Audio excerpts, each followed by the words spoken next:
Hollywood, maar wel op 7de laan.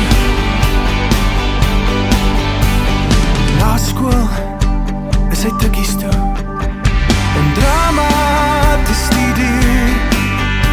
Sy was altyd eerste in haar klas en kry haar graad met lof en eer.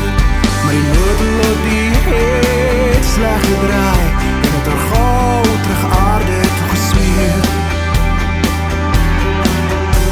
En vlees was sy van Brackenfell, maar haar hart het in Hollywood behoort.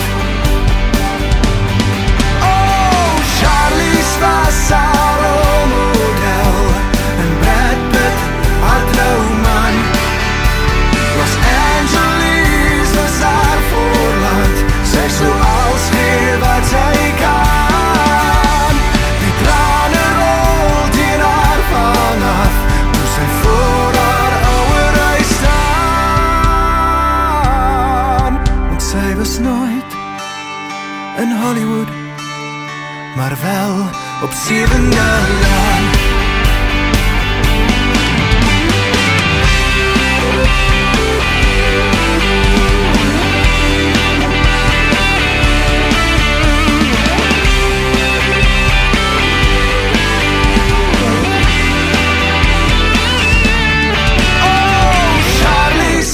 Haar rolmodel en Brad Pitt haar trouwman. Los Angeles was haar voorland, sy sou als gee wat sy kan.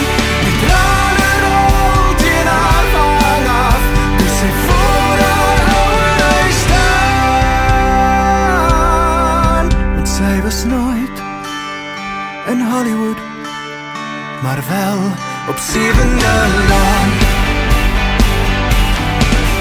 Sy was nooit in Hollywood, maar wel op 7de